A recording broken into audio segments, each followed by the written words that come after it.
Deixa eu registrado, irmãos. Eu gosto muito desse versículo. Todas as vezes que é me dada a oportunidade de compartilhar, testemunhar, pregar, qualquer coisa concernente às coisas de Deus, eu gosto de lembrar que a pessoa mais importante que está aqui é a pessoa de Jesus. Mateus 18, 20. Onde houver 2 ou 3 reunidos no meu nome, ali eu estarei. Glória a Deus. Amém, irmãos? Irmãos, Deus tem me dado alguma direção para esse novo ano. Eu, pela manhã, na terça-feira aqui, a gente estudou, e meditou em algumas verdades de Deus para com as nossas vidas. Eu apliquei elas no ano passado, e esse ano de 2013 foi um ano inesquecível da minha vida. Fui muito abençoado. E essas verdades não tem nada a ver com o que eu vou pregar aqui, mas só para a gente ficar com uma mesma aí na memória, é a seguinte: Deus me direcionou no início do ano de 2013, e Ele está me direcionando também para esse ano de 2014. 5 verdades. Quais elas? Primeiro, não seja dono de nada, seja mordomo. Tudo que você tem, tudo que Deus te confiou, até porque você não vai levar para a eternidade, seja mordomo. A segunda verdade é a seguinte: não se defenda, deixa Deus te defender. É lógico que se você for intimado, seja na delegacia, seja no fórum, você vai ter que apresentar alguma defesa. Mas no seu dia a dia, não se defenda, deixa Deus te defender. A terceira é a seguinte: não fale mal de ninguém. Eu confesso, irmãos, que no ano de 2013 eu dei umas recaídas nessa área, sabe? Eu andei falando mal dos outros, mas me arrependi, pedi perdão para Deus. A quarta é: faça tudo para a glória de Deus. Faça tudo para a glória de Deus.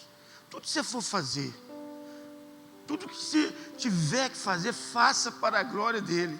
É um segredo que Deus tem colocado na minha vida. Tudo, tudo, até as pequenas coisas eu tenho feito para a glória dEle. E a quinta, dependa de Deus, dependa dEle, passa a depender dEle. Nós temos uma facilidade de depender dos outros, ou de coisas, e às vezes esquecemos de depender de Deus. Abra sua Bíblia em Jeremias capítulo 17. Nós vamos ler do versículo 5 ao versículo 9. O pastor Elcio já pregou a introdução do que eu tenho para conversar com vocês. Ele falou sobre o coração, e nós vamos falar um pouquinho sobre isso. Mas diz assim, Jeremias 17, a partir do 5. Gostaria de lembrar que o Velho Testamento, ele não é compêndio doutrinário para a igreja de hoje. O Velho Testamento, você só obedece ele, põe em prática ele, quando ele condiz com o Novo. Porque senão, a gente teria que montar altar, guardar sábados, sacrificar. E Paulo diz lá em 2 Coríntios 3, versículo 14, que o Velho Testamento foi por Cristo abolido. Abolido. E João, quando fala de Jesus, no capítulo 1, versículo 17, ele fala assim, a lei foi dada por intermédio de Moisés. A graça e a verdade foi por intermédio de Jesus. Então, o Velho Testamento não é compêndio doutrinário, mas ele é rico em verdades, em praticidades para os dias de hoje. Amém? Diz assim o texto, a partir do 5. Jeremias 17, 5. Assim diz o Senhor: maldito o homem que confia no homem, e faz da carne o seu braço, e aparta o seu coração do Senhor. Porque ele será como uma tamargueira no deserto, e não verá quando vem o bem. Antes morará nos lugares secos do deserto, na terra salgada e inabitável. Bendito o homem que confia no Senhor e cujo a sua confiança é o Senhor.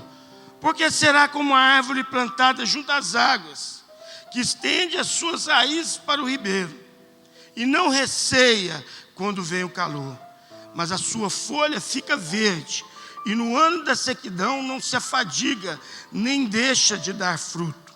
Versículo 9. Enganoso é o coração, mais que todas as coisas, e perverso, quem conhecerá? Vamos orar? Feche seus olhos mais uma vez. Pai, o Senhor sabe que se o culto estivesse terminando agora, para nós, ó Deus, que viemos aqui para te cultuar, para te adorar, você estaria de bom tamanho, porque sentimos a tua presença na palavra introdutória, nos louvores. Mas continue conosco, Senhor. Dai-nos compreender a tua palavra. Leva-nos além do estereótipo da letra, Deus, e traga esse texto como verdades vivas para as nossas vidas. Fala conosco, ó Deus, que estamos aqui dentro desse templo. Fala com as pessoas que estão conectadas conosco, ó Pai. Que o Senhor possa ministrar os nossos corações. E o objetivo de te pedir isso, Deus, é que venhamos ficar mais parecido com Jesus. E sermos abençoados do alto da cabeça às plantas dos pés, ó Deus, para não sobrar nada para Satanás.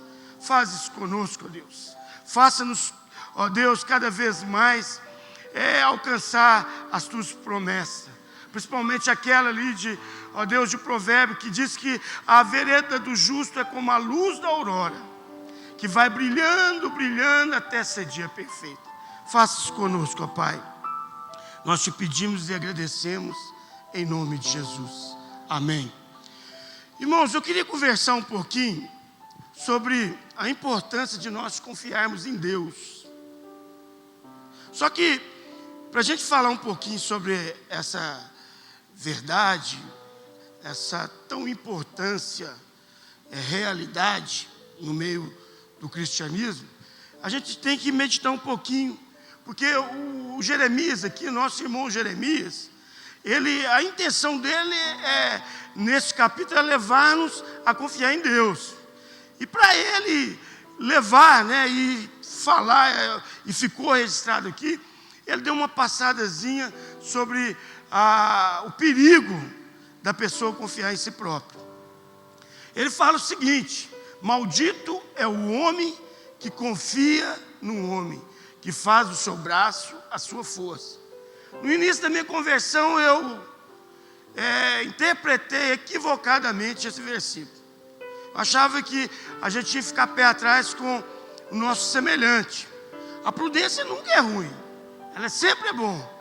Mas esse versículo em si não está falando que eu não posso confiar em outro irmão. Eu posso sim.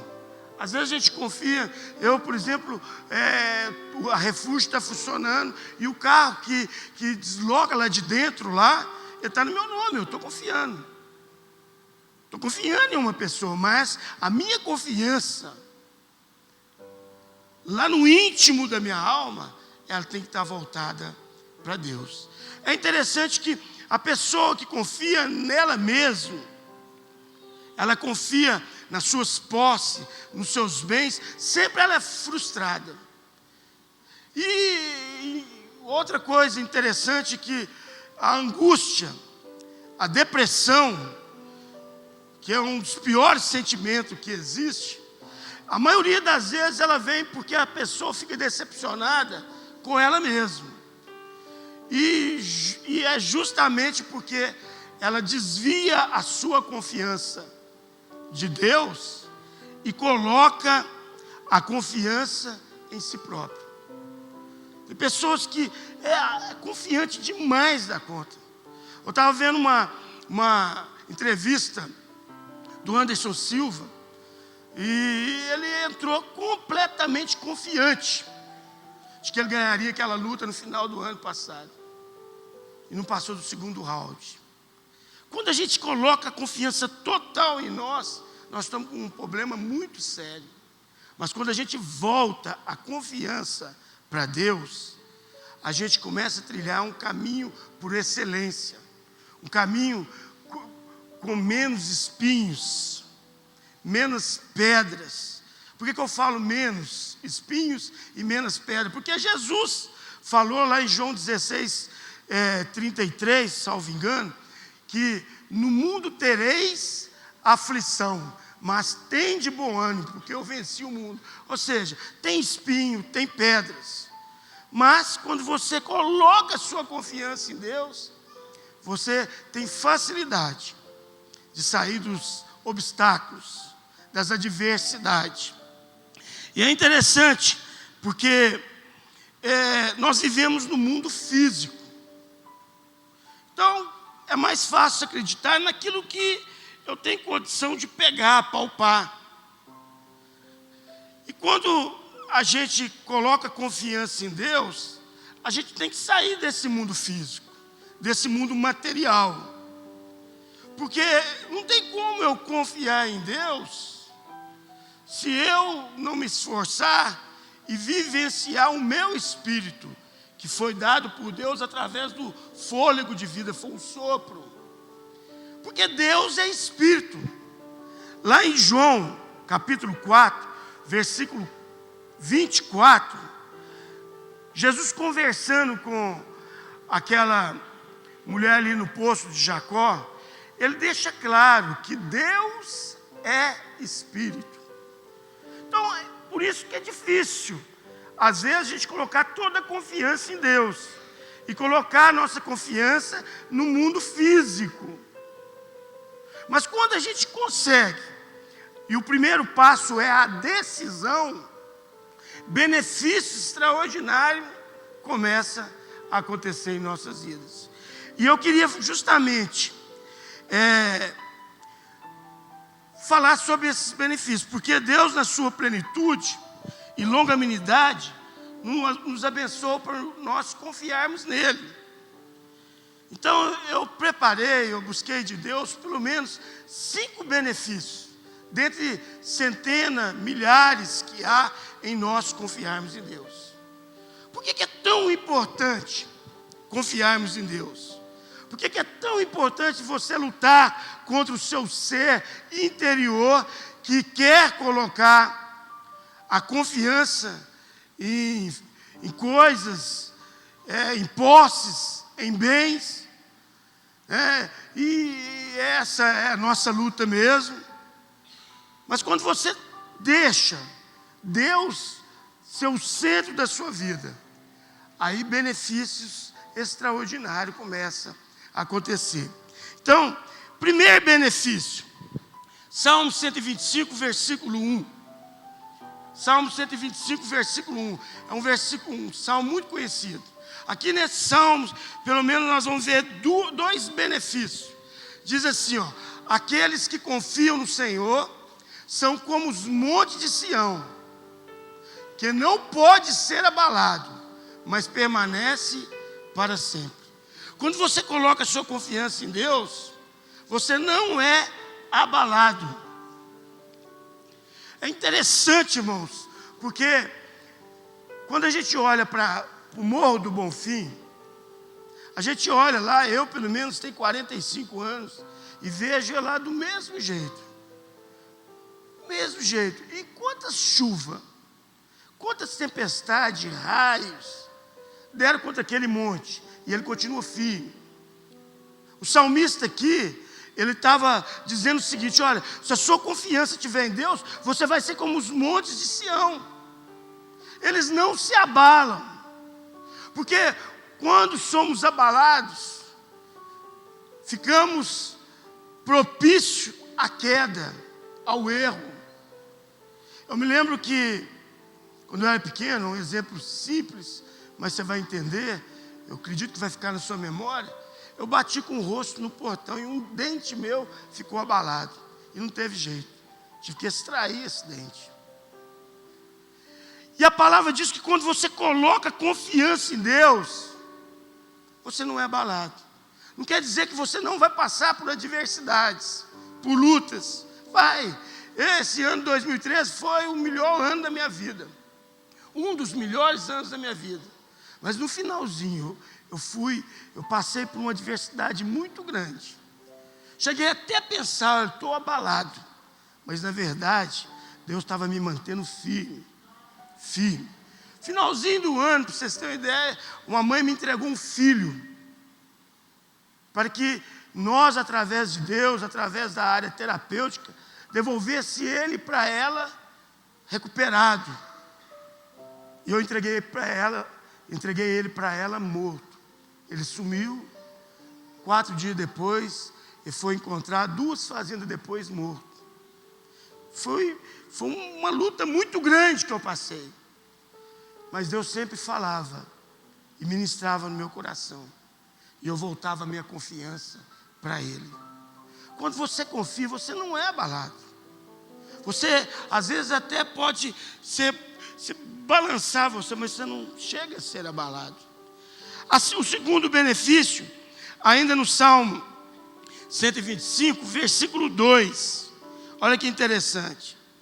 Diz assim: como estão os montes ao redor de Jerusalém, assim é o Senhor ao redor do seu povo, desde agora e para sempre. Versículo 1, os que confiam no Senhor, são como os montes de Sião, que não se abalam, mas permanecem para sempre.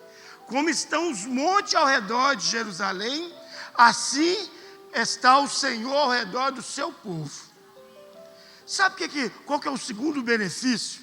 Em você deixar de confiar em patrimônios, em currículos.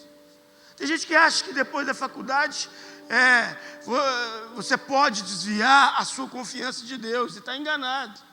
Mas quando você coloca a sua confiança em Deus, diz o Salmo 125, versículo 2, que o Senhor ficará à sua volta. Irmãos, nós temos Deus à nossa volta. O Salmo de número 34, versículo 7, diz que o anjo do Senhor acampa ao redor dos que o temem e os livra. Quem teme a Deus é quem confia. Então, se eu confio em Deus, Deus está ao meu redor. E uma coisa interessante nesse salmo é que, segundo os eruditos, todas as vezes que você vê a palavra o anjo no singular, no Velho Testamento, trata-se de uma ou mais pessoas da Trindade. O anjo do Senhor. E esse anjo do Senhor, que acampa ao redor dos que o temem e os livre, é justamente o Espírito Santo.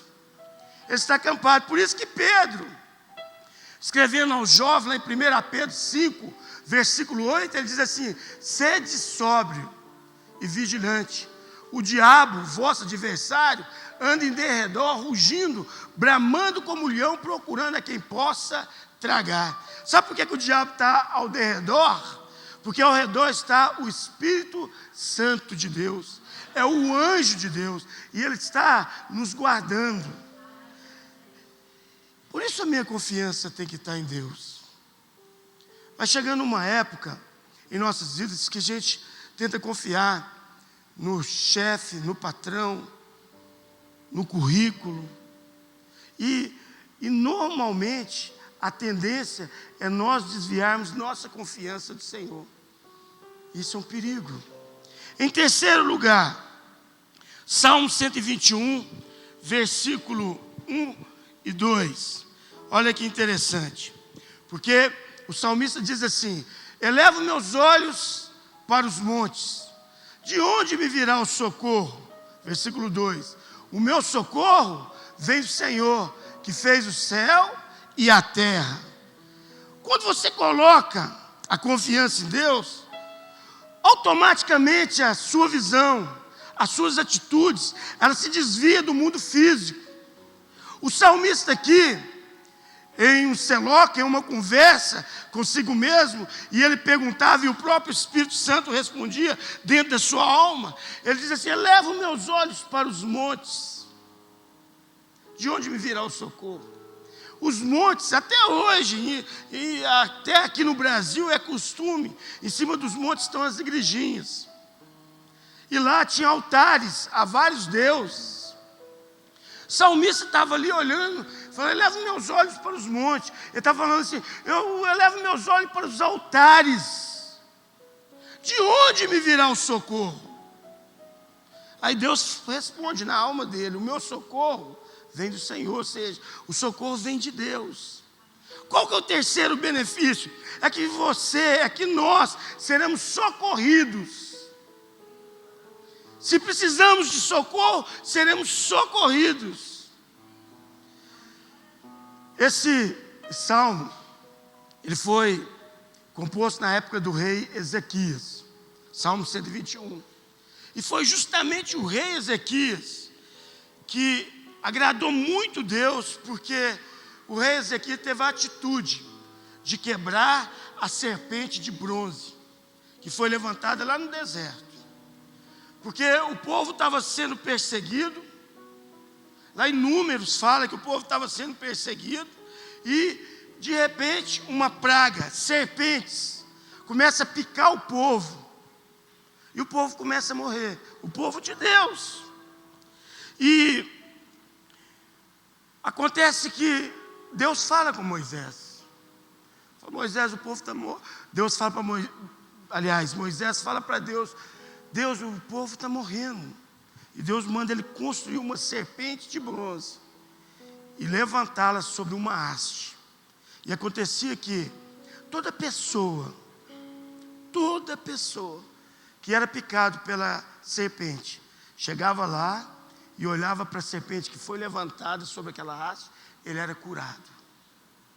Eu acho interessante isso aqui, tem uma questão pedagógica muito interessante nisso, porque, olha para você ver um antídoto, a pessoa era picado por uma cobra, e a cobra, ele olhava para a cobra, e o milagre acontecia dele ser curado.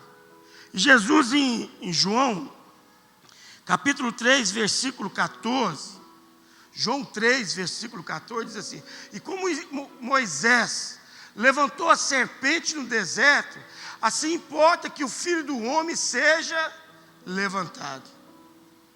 Por causa do veneno de uma cobra, ele olhava para uma cobra de bronze e era curado. O salmista diz, elevo meus olhos para os montes, de onde me virá o socorro? O benefício é que Deus vai nos socorrer. Quando nós pecamos, erramos, seja o pecado de qualquer natureza, e nós olhamos para Jesus, nós somos perdoados, a partir do arrependimento e a confissão. Olha que interessante, conforme o pecado nos traz consequências terríveis, o Senhor Jesus, conversando com Nicodemos, aqui em João capítulo 3, diz, olha, como Moisés levantou a serpente no deserto, assim importa que o Filho do Homem seja levantado. Sabe o que Jesus está falando? Jesus está falando de meio-dia às 3 horas da tarde, da crucificação. Olha, o Filho do Homem vai ser levantado. Ele conversando com um fariseu, um doutor da lei, chamado Nicodemos. Foi importa que como Moisés levantou a serpente sobre o haste, o Filho do Homem seja levantado. Sabe para quê? Para fazer pecado que eu cometi, que nós cometemos. Então quando cometemos pecado e olhamos para Jesus, nós somos perdoados. E o salmista aqui, centenas e centenas de anos antes, ele fala, elevo meus olhos para os montes. De onde me virá o socorro? O meu socorro vem do Senhor. O meu socorro, ele vem de Jesus. Em quarto lugar, ainda no Salmo 121, versículo 3. Salmo 121, versículo 3. Não deixará vacilar o teu pé. Aquele que te guarda não dormitará. Olha que interessante. maiores acidentes, os piores acidentes, ele acontece por causa de um vacilo. Quando a gente perde a atenção, no trânsito principalmente. E às vezes pequenas coisas nos distraem. Às vezes nem é negligência, nem é uma ultrapassagem não permitida, não está acima da velocidade, e de repente, acidentes. E na nossa vida acontece muito disso, acidente, percalços. E a Bíblia está dizendo aqui, que quando você coloca a sua confiança em Deus, olha para você ver aí, ó, não deixará vacilar os teus pés. Ou seja, qual que é o benefício em confiarmos em Deus e não em nós mesmos? A mente humana, ela é insuficiente para determinar o que é certo e o que é errado. Ela não é totalmente capaz. Por isso, acontecem vacilos, erros. Mas quando você volta a sua confiança para Deus, Deus não deixará vacilar. Eu tenho batido nessa tecla de colocar a minha confiança em Deus. Eu dirijo, pelo menos já habilitado, há 26 anos. Mas todas as vezes que eu pego uma rodovia, eu não confio em mim mesmo. Eu confio em Deus. Fala, Deus, eu estou aqui na direção desse veículo, mas vai na frente, Senhor. Todas as vezes que nós colocamos a nossa confiança em Deus, irmãos, a gente evita erros e catástrofe em nossas vidas. Em último lugar, irmãos, aliás, em quinto lugar, ainda no Salmo 121, do versículo 5 ao versículo 8, diz assim: o Senhor é quem te guarda, o Senhor é a tua sombra, a tua mão. Versículo 6, de dia o sol não te ferirá, nem a lua de noite. O Senhor te guardará de todo mal, Ele guardará a tua vida. O Senhor guardará a tua saída, a tua entrada, desde agora e para sempre. Quando nós confiamos em Deus, Deus nos guarda, irmão. A gente não guarda nada de valor. Normalmente quando você guarda, porque aquilo tem um valor, seja pequeno ou grande. E Deus nos guarda. Ele nos pega e como se colocasse dentro de um local que não tem como ser perdido. Deus nos guarda. Quando nós colocamos a nossa confiança em Deus, somos guardados por Deus. Não somos guardados. Irmãos, o Salmo, está me vindo à memória aqui, o Salmo 127, é interessante que está voltado para a confiança a Deus também. O Salmo 127 diz assim: se o Senhor não edificar a casa, em vão os que edificam. Se o Senhor não guardar a cidade, em vão vigia a sentinela. Ou seja, irmãos, se Deus não nos guardar, por mais eficaz que seja a nossa segurança pública, podemos ser alvos de homens sanguinários. O benefício de nós confiarmos em Deus é que Ele vai nos guardar. Ele vai nos guardar. Em último lugar, Juízes capítulo 11. Juízes capítulo 11, do versículo 1 ao versículo 11, que é o que nos interessa, conta a história de Jefté. E ele é lembrado lá em Hebreus, capítulo 11, versículo 32 e 33. Lá na Galeria da Fé, em Hebreus, capítulo 11, versículo 32 e 33, o escritor diz assim: o que mais direi? Faltar-me-ia tempo de falar de Gideão, de Baraque, de Sansão, de Jefté, de Davi, de Samuel e dos profetas. Versículo 33. Os quais, por meio os quais, por meio da fé, venceram o reino, praticaram justiça, alcançaram promessas e fecharam a boca de leões. Em Juízes capítulo 11, voltando para lá, fala que Jefté era filho de um juiz, porém de um relacionamento dele com uma prostituta. Ele era um fruto de um adultério. E Jefté cresceu dentro da casa do juiz. Esse juiz, ele teve o cuidado, Gileade teve o cuidado de trazer Jefté para dentro de casa. E Jefté cresceu ali, em meio a desconforto, acredito eu, porque você imagina você sendo um irmão não legítimo, vivendo com seus irmãos por parte de pai e com sua madrasta. Não acredito que foi coisa boa. Eu acredito que essa vida dele, até o dia que ele nasceu, até o dia que seu pai morreu, e também quando ele foi para Tobi, foi um treinamento. Deus estava treinando ele. Acontece o seguinte, que quando Gileade morre, seus irmãos, a sua madrasta, chega perto dele, dentro de uma reunião, fala: olha, você pode ir embora. Você não vai herdar nada de nossos pais. Nada. O texto é muito resumido, mas eu acredito, não está escrito aí, que Jefté saiu com roupa do corpo e foi para Tobi.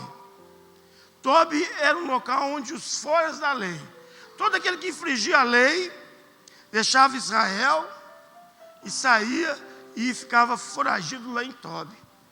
Diz a Bíblia, aí eu estou resumindo aqui, Juízes, capítulo 11, do versículo 11, diz que não demorou muito tempo. Israel, que já era alvo dos filisteus e dos amonitas, eles começam a perder a guerra. E tudo que eles produziam era saqueado por esses dois exércitos. E no meio dessas adversidades, essas lutas, os irmãos de Jefté, lembra dele, porque Jefté era um homem de linha de frente, era um homem valente, um homem que tinha liderança, e ele foi escorraçado da sua própria casa. Mas quando chega no versículo 9, os irmãos de Jefté vão até ele, lá em Tobi. No versículo 7, podia voltar aí no 7, que Jefté, porém, perguntou aos anciões de Gileade, seus irmãos mais velhos: porventura não me odiastes e não me expulsastes da casa do meu pai? Por que, pois, agora vieste a mim quando estáis em aperto? A hora que eles estavam passando um maior aperto, eles lembraram de Jefté. Versículo 8. Responderam os anciões de Gileade: é por isso que tornamos a ti agora, para que venha conosco e combatas contra os amonitas, e nos seja por chefe sobre todos os habitantes de Gileade. Segura aí um tiquinho. Imagina você no lugar de Jefté, depois de uma vida de dificuldade dentro da sua própria casa. Ele não escolheu para ser relacionamento de uma prostituta com o seu pai, que era um juiz. A vida lhe proporcionou isso. Depois de uma diversidade muito grande, que eu creio que, ainda quando criança, Jefté, as piores tarefas ficariam para ele. Porque eu fico por imaginar a mãe, a mulher de Jefté, a madrasta, aliás, a mulher de Gileade, madrasta de Jefté.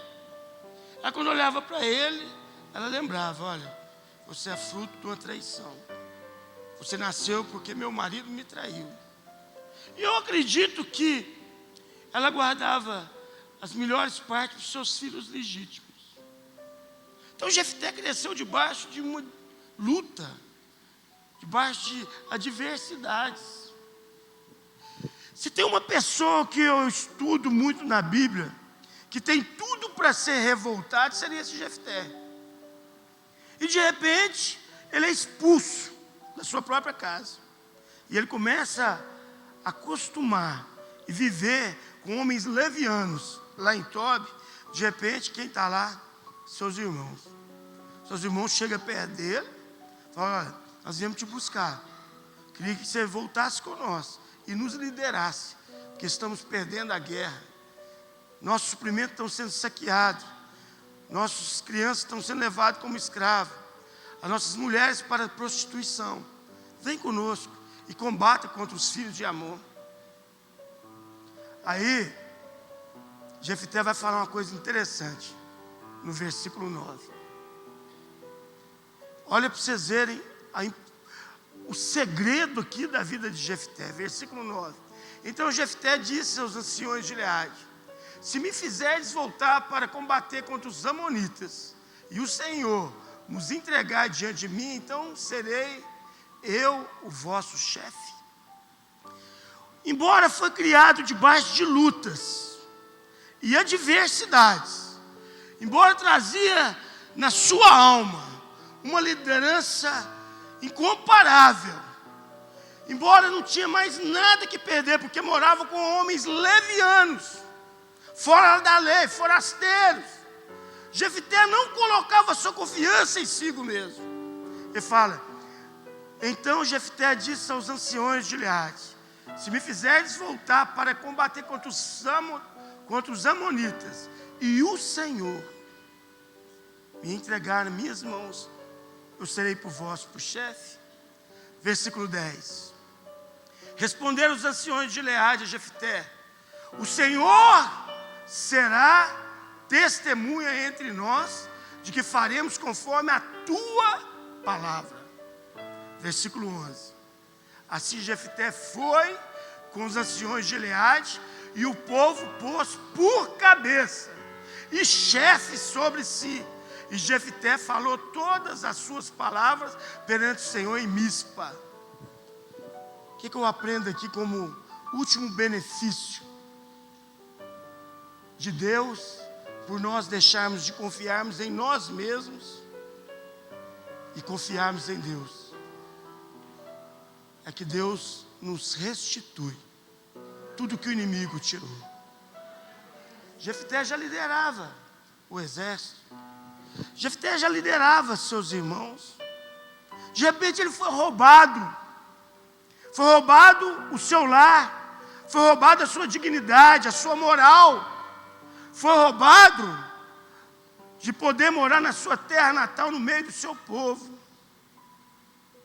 Mas ele nunca deixou de confiar em Deus. Quando você confia em Deus, Deus restitui tudo que o inimigo tirou da sua vida. Nessa manhã, eu queria que nós saíssemos daqui lutando contra nós mesmos, porque a tendência é nós confiarmos nas nossas coisas.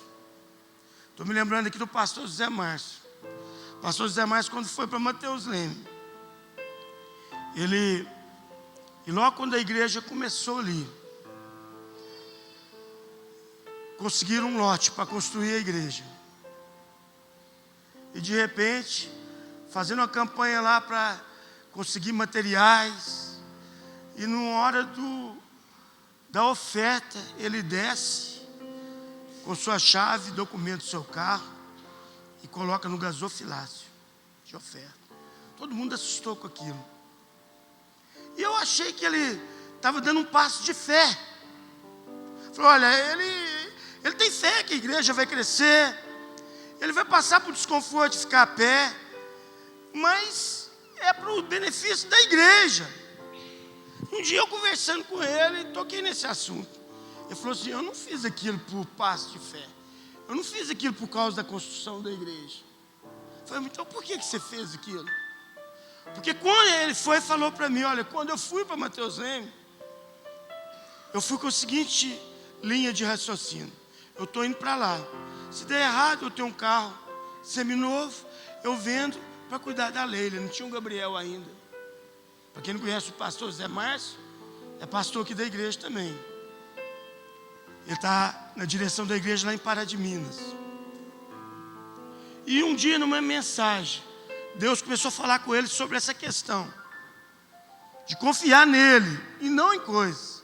Porque a confiança dele ali em Mateus Lemos estava o seguinte: olha, se der errado, se os dízimos e oferta aqui não der para cumprir com os compromissos da igreja, com o meu salário eu vendo meu carro. E ele deu esse passo de confiança a Deus, de entregar tudo que ele tinha de valor no altar do Senhor.